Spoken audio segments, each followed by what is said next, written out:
इस वीडियो को मैं एक डिस्क्लेमर से स्टार्ट करना चाहता हूँ।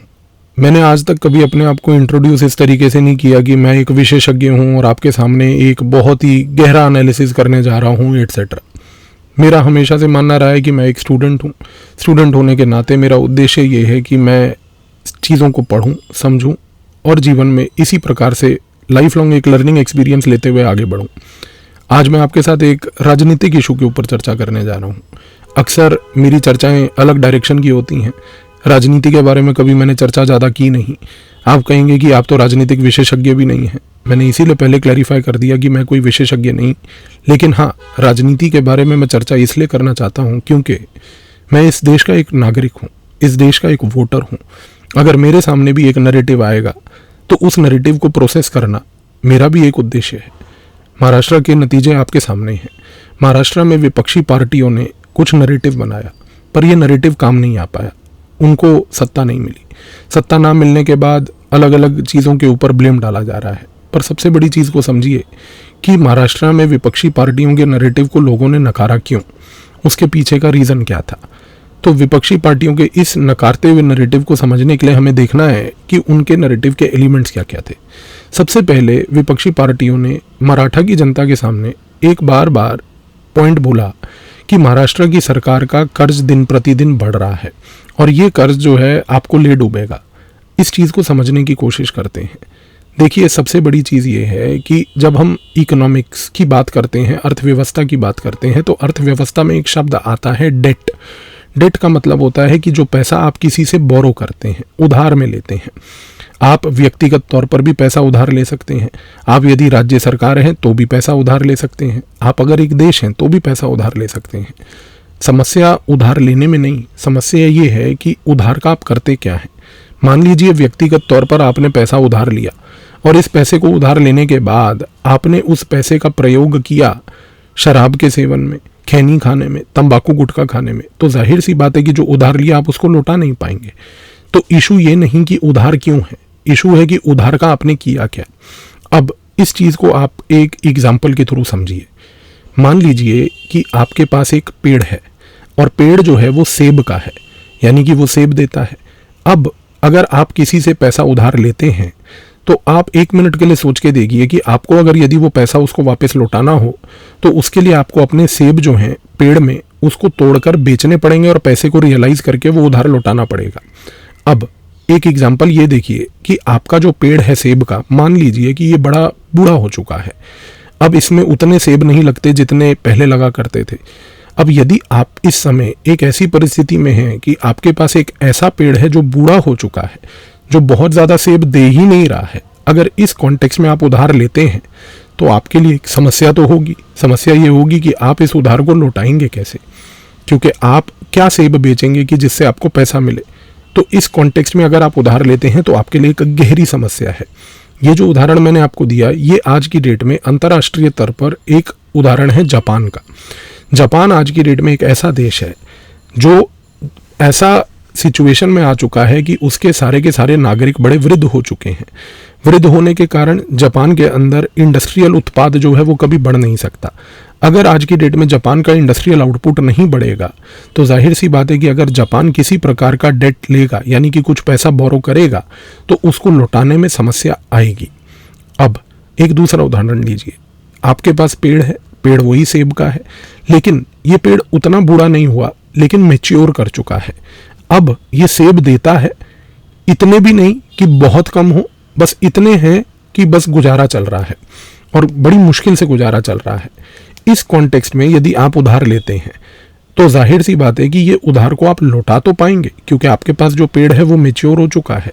आपके पास जो पेड़ है वो सेब अभी भी दे रहा है, लेकिन आपको इस उधार को लौटाने में समय बहुत लग जाएगा।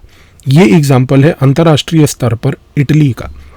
इटली एक ऐसा देश है जो इस प्रॉब्लम को गो थ्रू कर रहा है कि उसने जो उधार लिया है और वो जो ले रहा है उसको रीपे करने के लिए उसको बहुत साल लगेंगे। अब एक आखिरी उदाहरण लीजिए।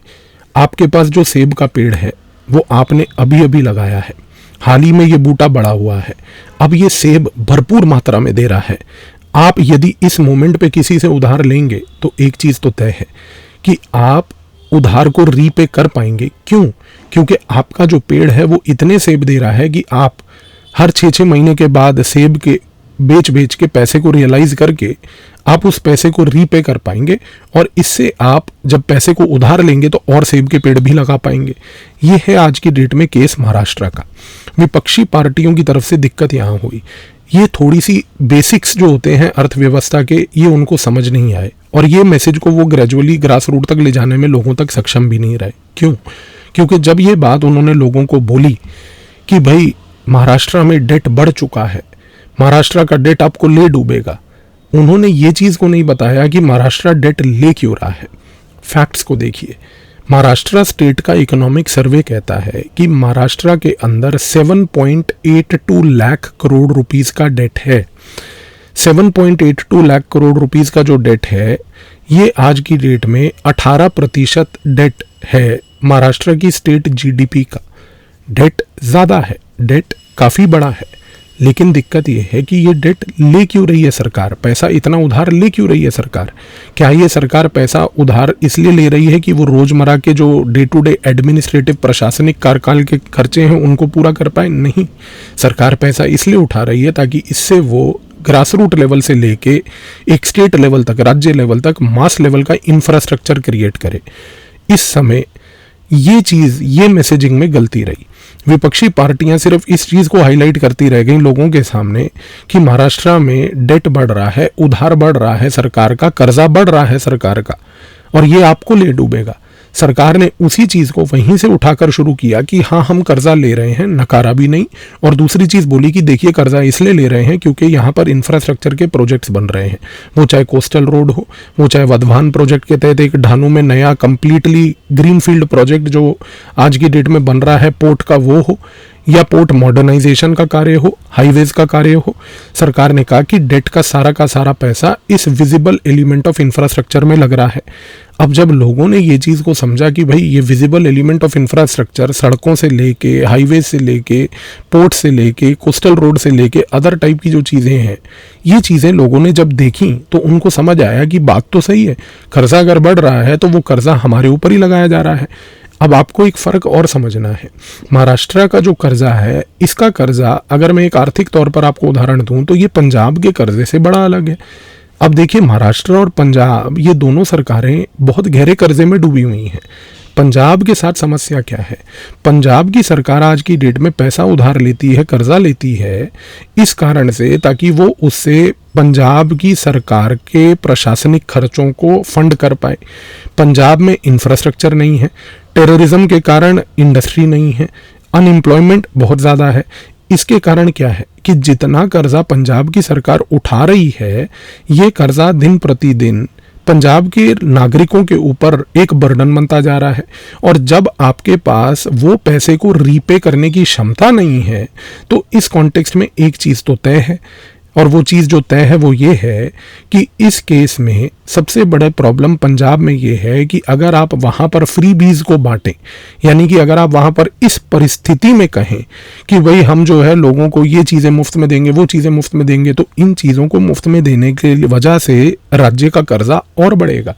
ये परिस्थिति आज की डेट में जो पंजाब की है वो महाराष्ट्र की नहीं है, क्योंकि जब पैसा हाईवेज में लगता है, जब पैसा लैंड इंप्रूवमेंट में लगता है, जब पैसा पोर्ट बनाने में लगता है, इंफ्रास्ट्रक्चर में लगता है, तो इसकी वजह से राज्य के अंदर इन्वेस्टमेंट फ्लो करती है। इन्वेस्टमेंट फ्लो करने से अलग अलग प्रोजेक्ट बनते हैं, अलग अलग प्रोजेक्ट बनने से रोजगार पैदा होता है, रोजगार पैदा होने से और ग्रेजुअल लेवल पर एक उत्पाद, इंडस्ट्रियल आउटपुट होने से सरकार को टैक्स मिलता है, और इस टैक्स के पैसे से सरकार जो उधार है ग्रेजुअली उसको रीपे कर पाती है। तो यहाँ पर ये जो फाइन इकोनॉमिक्स का एंगल था, ये नरेटिव नंबर 1 काम नहीं आया। दूसरी चीज़, सबसे बड़ा पॉइंट ये था कि दूसरा नरेटिव ये गढ़ा गया कि सरकार ग्रामीण इलाकों के बहुत खिलाफ है, ग्रामीण इलाकों के लिए कुछ नहीं कर रही। ये तो कहना ही बिल्कुल अजीब था, क्योंकि सबसे पहली बात, सरकार ने हाल ही में एक कदम उठाया। सरकार ने ये बोला महाराष्ट्र की कि जो ग्रामीण लेवल पर किसान हैं, उन किसानों के पास जो देसी गाय, इंडिजिनस काउज हैं, इन इंडिजिनस काउज को आज की डेट में प्रोटेक्ट करने के लिए किसान को समस्या आ रही है।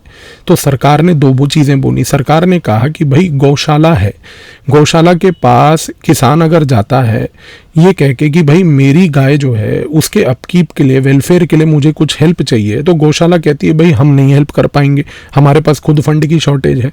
इस कॉन्टेक्स्ट में सरकार का जो रवैया था वो ये था कि उन्होंने सबसे पहले तो इंडिजिनस काउज को, यानी कि जो देसी गाय महाराष्ट्र में थी, उनको राज्य माता स्टेटस का दर्जा दिया। इससे फार्मर को एक ये चीज़ तो कम से कम पहुंची कि जो मेरा पशु है, मेरा जो एनिमल है वो वेस्ट नहीं है। दूसरा, सरकार के सामने एक फैक्ट था। सरकार ने 2019 में महाराष्ट्र में 20वां पशु जनगणना करवाई थी, 20th एनिमल सेंसस करवाया था। इस एनिमल सेंसस के तहत ये पता चल चुका था कि ओवरऑल अगर देखा जाए तो जो इंडिजिनस कैटल है उसकी पॉपुलेशन पिछले सेंसस के मुताबिक 20.69% घट चुकी है। अगर 20.6% पॉपुलेशन देसी गाय की घट चुकी है तो यानी कि फार्मर के लिए एक प्रॉब्लम हो रही है। इस कॉन्टेक्स्ट में सरकार ने सिर्फ राज्य माता का स्टेटस नहीं दिया, वो तो एक सेरिमोनियल स्टेटस है, इमोटिव स्टेटस है। सरकार ने बोला कि महाराष्ट्र के अंदर महाराष्ट्र गौ सेवा कमीशन बनाया जाएगा। इस महाराष्ट्र गौ सेवा कमीशन के तहत जो महाराष्ट्र के अंदर जिलाओं में गौशालाएं हैं उनको 50 रुपये प्रतिदिन सब्सिडी दी जाएगी, जिसके थ्रू वो इस पैसे का प्रयोग करके किसान की जो देसी गाय है नंबर 1 उसका प्रोटेक्शन कर पाएं। ये अब एक ऐसा मुद्दा है जो किसान को डायरेक्टली इम्पैक्ट करता है। जाहिर सी बात है कि इस मुद्दे के कारण किसान ने जब ये चीज़ को समझा कि भाई मेरे मुद्दे की, मेरे प्रॉब्लम की चीज़ का सोल्यूशन निकाला गया है, इससे उसको एक अफिनिटी पैदा हुई। फिर एक तीसरा नैरेटिव चलाया गया कि सरकार विकास कार्य कुछ नहीं कर रही, सरकार तो जो है हर एक चीज़, हर एक प्रोजेक्ट जो है अडानी को बेच देती है, ये तो उद्योगपतियों की सरकार है, फलाना डिकाना। आपने सभी ने वो चीज़ें सुनी और देखी भी। सबसे पहले सरकार ने लाडकी बहन योजना का एक एक्सपेरिमेंट महाराष्ट्र में किया। ये कोई लाडकी बहन योजना महाराष्ट्र की योजना अकेली नहीं है, इसका एक्सपेरिमेंटेशन मध्य प्रदेश से ही चल रहा है। शिवराज सिंह चौहान ने मध्य प्रदेश में जब वो मुख्यमंत्री थे तब से लेकर इस एक्सपेरिमेंटेशन को बहुत सक्सेसफुली चलाया है। और लाडकी बहन योजना जो है वो आज की डेट में एक गेम चेंजर प्रूव हुई है। उसका सबसे बड़ा कारण समझिए, लाडकी बहन योजना के तहत जो औरत है उसको एक मंथली लेवल पर फाइनेंशियल असिस्टेंस एक एड के तहत प्रोवाइड की जाती है। उद्देश्य सरकार का ये होता है कि भाई अगर मान लीजिए औरत के हाथ में ग्रामीण लेवल पर पैसा दिया जाए तो औरत उस ग्रामीण लेवल पर पैसे को बहुत एप्रोप्रिएटली और सही तरीके से घरेलू मामलों में प्रयोग करती है। औरत उस पैसे का क्या करेगी? अब अगर औरत के हाथ में एक एक्स्ट्रा सरप्लस मनी आ जाए तो औरत इस चीज़ को समझती है, एक घर की महिला जो है वो इस चीज़ को समझती है कि भाई मुझे अपने घर को चलाने के लिए इस पैसे को, ये जो शॉर्टफॉल मेरे घर के पूरे खर्चे में हो रहा था वहां पर इसको डाला जाए। आज की डेट में जितनी नीति आयोग के तहत इकोनॉमिक्स में, अर्थव्यवस्था में जितनी भी लाडकी बहन योजना टाइप जो दूसरे राज्यों में स्कीमें अन्य लेवल पर चल रही थी, उनका जितना असेसमेंट अभी तक हुआ है, facts and figures NITI Aayog की रिपोर्ट से दो चीज़ें बड़ी स्पष्ट बताते हैं। वो कहते हैं कि जब महिलाओं के हाथ में पैसा इस प्रकार से दिया जाए तो ये पैसे से महिलाएं घर के कंजम्पशन को बढ़ाती हैं, यानी कि घरेलू कंजम्पशन, यानी कि हाउस होल्ड कंजम्पशन बढ़ती है। अगर हाउस होल्ड कंजम्पशन बढ़ रही है तो इसका मतलब है कि आर्थिक तौर पर रूरल लेवल पर एक डिमांड स्टिमुलेट हो रही है। और अगर डिमांड स्टिमुलेट हो रही है क्योंकि हाउस होल्ड लेवल पर एक कंजम्पशन बढ़ रही है, इसका अल्टीमेट कॉन्सेप्ट ये भी है कि रूरल लेवल पर, ग्रामीण इलाकों में लोगों की परचेजिंग पावर भी बढ़ रही है।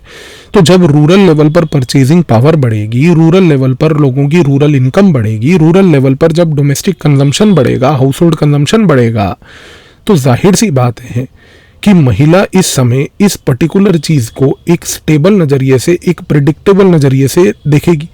कहने का मूल रूप से मकसद ये है कि जब महिला ने पिछले 3 से 4 महीनों में इस लाडकी बहन योजना के फाइनेंशियल असिस्टेंस के तहत अपने हाउस होल्ड एक्सपेंडिचर को, रूरल डिमांड को जब स्टिमुलेट करना शुरू कर दिया, तो इस मोमेंट पे आकर वो ऐसा तो बिल्कुल कोई कदम नहीं उठाएगी कि भाई इस लाडकी बहन योजना के ऊपर किसी प्रकार की आंच आ जाए। तो इस चीज़ को समझने की कोशिश कीजिए कि इस स्कीम को लॉन्च करना, इस स्कीम के थ्रू जो महिला वोटर है उस तक रीच आउट करना और उस महिला वोटर की साइकी को समझना और महिला वोटर की साइकी का ये मटीरियलाइजेशन कि वो इवेंचुअली स्टेबिलिटी चाहेगी, ये सरकार के पक्ष में गया। तो ये चीज़ से एक चीज़ तो पहले प्रूव हो गई कि ये जो नरेटिव था कि भाई सरकार ग्रामीण इलाकों के खिलाफ है, विकास कार्यों के खिलाफ है, उद्योगपतियों की सरकार है, यदि उद्योगपतियों की सरकार होती तो सबसे पहली बात वो इस प्रकार से महिला विकास के बारे में नहीं सोचती। इस प्रकार से किसान के कॉन्टेक्स्ट में किसान को किसान सम्मान निधि या किसान के केस में जो उसका पशु है उसको राज्य माता का स्टेटस, इस प्रकार की चीज़ें वो नहीं देती। और तो और सबसे बड़ी बात, आप एक चीज़ को ये भी समझिए कि महाराष्ट्र के अंदर एक बंजारा कम्युनिटी है। इस बंजारा कम्युनिटी की विरासत हमेशा से बहुत हाई रही है, लेकिन अनफॉर्चुनेट समस्या ये थी कि इस विरासत को कभी भी उजागर नहीं किया गया। सरकार ने बंजारा कम्युनिटी की विरासत को और ऊंचा करने के लिए, लोगों तक पहुंचाने के लिए बंजारा विरासत संग्रहालय का गठन किया। और ये बंजारा विरासत संग्रहालय सिर्फ एक उदाहरण है। इस प्रकार से सरकार ने एक पूरा सोशियोलॉजिकल एनालिसिस करके महाराष्ट्र के अंदर और छोटी छोटी ऐसी ऐसी कम्युनिटीज़ को आइडेंटिफाई किया जिनकी विरासत राज्य के कॉन्टेक्स्ट में ज़्यादा है, लेकिन उनको राज्य के स्टेटस के लेवल पर कभी भी रिकग्निशन नहीं मिला। तो ये जो छोटे छोटे ग्रुप्स को एकजुट करने की स्ट्रैटेजी थी, विपक्ष इस चीज़ को भी समझने में नाकाम रहा। जिस तरीके से उसने लाडकी बहन योजना को कंप्लीटली ये सोच लिया कि ये तो सरकार के पक्ष में जाएगी ही नहीं, उसी तरीके से उसको ये लगा कि जो बाकी कम्युनिटीज़ भी हैं वो भी इस प्रकार से समझ जाएंगी कि भाई हमें तो इन चीज़ों से कोई मतलब नहीं। कोई भी छोटी कम्युनिटी को किसी भी प्रकार का यदि रिकग्निशन मिलता है तो वो रिकग्निशन को हमेशा एक पॉजिटिव नज़रिए से देखती है। और सबसे बड़ी चीज़, इसके साथ साथ सरकार ने एक नया निर्णय ये भी लिया कि जो यूथ बेरोज़गार है महाराष्ट्र में, उस बेरोजगार यूथ के लिए खास करके सरकार ने लाडका बहू योजना भी शुरू करी। जैसे लाडकी बहन योजना है वैसे लाडका बहू योजना है। लाडका बहू योजना में दो चीज़ें हैं। एक तो आपको एक मंथली स्टाइपेंड मिलेगा यदि आपके पास एक स्पेसिफिक एजुकेशनल क्वालिफिकेशन है, और अगर यदि एजुकेशनल क्वालिफिकेशन होने के बाद अगर आपको एक स्टाइपेंड मिल रहा है तो सरकार सिर्फ आपको पैसा नहीं दे रही है। लाडका बहू योजना के तहत सरकार ये भी बोल रही है कि भाऊ आपका जो है पूरा का पूरा ट्रेनिंग होगा, आपको सर्टिफिकेशन दिया जाएगा, अप्रेंटिसशिप प्रोग्राम दिया जाएगा।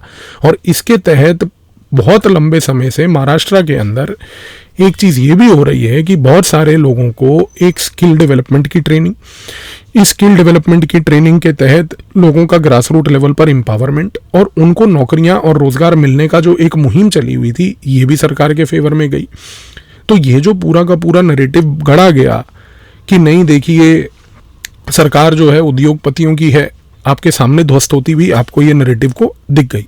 अच्छा, सबसे बड़ी चीज़, अब इस पूरे के पूरे प्रक्रिया में आप एक चीज़ को और ऑब्जर्व कीजिए, और वो ये है कि कई बार ये भी बोला गया कि भाई यहाँ पर जो है ध्रुवीकरण किया जा रहा है, सरकार जो है पोलराइजेशन कर रही है। अब जो स्लोगन दिए गए कि भाई बटेंगे तो कटेंगे, एक है तो सेफ हैं, ये सब टाइप के स्लोगन्स जो हैं यूट्यूब पे जो आज की डेट में एक इकोसिस्टम चलता है जो डीप स्टेट का है, उसने बहुत मजाक उड़ाया इस चीज़ का। पर आपको एक चीज़ बहुत इम्पोर्टेंट तरीके से समझनी है, बटेंगे तो कटेंगे, एक है तो सेफ हैं, ये प्रकार के स्लोगन देने की आवश्यकता क्यों आई? भाजपा सरकार के साथ सबसे बड़ी समस्या मेरे हिसाब से ये है कि उसकी कम्युनिकेशन स्ट्रेटजी बड़ी कमज़ोर है। कम्युनिकेशन स्ट्रेटजी कमज़ोर होने का मतलब ये है कि वो लोगों तक मैसेज को ले जा नहीं पाते। क्यों? आप इस चीज़ को समझिए। ये स्लोगन्स देने की आवश्यकता इसलिए आई क्योंकि इस चुनाव से पहले जो विपक्षी पार्टियां थीं, उन पार्टियों को ऑल इंडिया उलेमा बोर्ड ने एक डिमांड लिस्ट बनाकर दी और महाराष्ट्र के चुनावों के लिए 17 डिमांड्स की लिस्ट उन्होंने पेश करी। लिस्ट देखिए, ये लिस्ट आपको पब्लिक डोमेन में मिल जाएगी। आप गूगल पे जाके सिर्फ ये सर्च कीजिए, all India Ulema board demands for Maharashtra. आप जैसे ही इसको सर्च करेंगे आपको पूरा एक ग्राफिक मिल जाएगा जिसमें 17 की 17 डिमांड्स हैं। मैं 17 की 17 चीज़ें नहीं बोल रहा, इन्हीं 17 में से कुछ महत्वपूर्ण चीज़ें बोल रहा हूं जो आपको सुननी है और समझनी है। सबसे पहला पॉइंट, आरएसएस पर बैन लगाया जाए। ध्यान दीजिए, ये जो 17 डिमांड्स पेश की गई ये विपक्षी पार्टियों ने तुरंत एक्सेप्ट कर ली। सारी की सारी महाराष्ट्र की विपक्षी पार्टियों ने ऑल इंडिया उलेमा बोर्ड को बोला कि जैसे ही हमारी सरकार बनेगी हम इन चीज़ों के ऊपर अमल करेंगे। पहला डिमांड आरएसएस के ऊपर बैन लगाया जाए। दूसरा सबसे महत्वपूर्ण डिमांड कि वक्फ बिल जो है उसका ऑपोजिशन किया जाए। वक्फ बिल के ऊपर मैंने एक डिटेल्ड वीडियो बनाया हुआ है, डिस्क्रिप्शन में जाकर उसका लिंक दे दूंगा, देख लीजिएगा यदि नहीं देखा है कि वो देश के लिए कैसे कैंसर है। तीसरा कि यहाँ पर इन्होंने बोला कि भाई मुसलमानों के लिए देश में 10% रिजर्वेशन होनी चाहिए। रिजर्वेशन धर्म के नाम पर भारत में इस प्रकार से क्यों होनी चाहिए भाई? किसी एक स्पेसिफिक समुदाय को रिजर्वेशन क्यों मिलनी चाहिए? मैं सिख हूँ, ऐसे तो मैं भी बोलूँगा कि मुझे दिल्ली में, मैं जहाँ रहता हूँ, मुझे यहाँ पर 20% रिजर्वेशन चाहिए। पंजाब में जो मेरे भाई बहन रहते हैं उनको वहाँ पर 80% रिजर्वेशन चाहिए। भैया देश को धर्म के नाम पर रिजर्वेशन को लेके बांटना बंद कर दीजिए। लेकिन ये एक डिमांड था। इसके बाद तीसरा डिमांड देखिए, वक्फ बोर्ड के लिए सरकार को 1000 करोड़ रुपए सैंक्शन करने होंगे यदि सरकार बन जाए तो। चौथा सबसे महत्वपूर्ण पॉइंट, पुलिस रिक्रूटमेंट में मुसलमानों को स्पेशल फोकस किया जाए। भाई स्पेशल फोकस का क्या मतलब है? मेरिट पे आके लड़ लो। अगर आपको मेरिट पे एग्जाम क्लियर हो रहा है आपको कोई नहीं रोकेगा। मेरिट पे आज की डेट में तो मुस्लिम बच्चे यूपीएससी का एग्जाम भी निकाल लेते हैं। आपको स्पेशल प्रायोरिटी यहाँ पर क्यों चाहिए? पर ये बोला गया। आप डिमांड लिस्ट देख लीजिए, आपके सामने गूगल पे आपको ये मिल जाएगी। इसके बाद एक पॉइंट ये भी बोला गया कि भाई जितने भी महाराष्ट्र के अंदर इमाम और मौलवी जो हैं, इन इमाम और मौलवियों को सरकार जो है आने के बाद मंथली 15,000 रुपये स्टाइपेंड देगी। सरकार क्यों देगी भाई? सरकार अगर 15,000 रुपये स्टाइपेंड आज की डेट में इमाम और मौलवियों को देगी तो क्या 15,000 रुपये स्टाइपेंड मंदिर में एक पंडित को और उसके एक पुजारी को नहीं मिलना चाहिए? क्या गुरुद्वारे के अंदर एक सेवादार को और गुरुद्वारे के अंदर एक पाईजी को नहीं मिलना चाहिए? सिर्फ एक स्पेसिफिक समुदाय को क्यों? तो जब ये ऑल इंडिया उलेमा बोर्ड की डिमांड लिस्ट पेश हुई और ये विपक्षी पार्टियों ने एक्सेप्ट करा कि हाँ हम इसके ऊपर जो है सोच करेंगे और आपको एक्सेप्ट करके बताएंगे सारे पॉइंट जैसे ही हम सरकार में आते हैं, इसके बाद ये बटेंगे तो कटेंगे, एक है तो सेफ है स्लोगन्स आए। और इसका फिर विपक्षी पार्टियां और उनका जो इकोसिस्टम है उसने फिर मजाक भी उड़ाया कि देखिए कैसी बातें हो रही हैं, कैसी बातें हो रही हैं। देखिए बातें जैसी मर्जी हों, नतीजा यही है, एक है, सेफ है। धन्यवाद।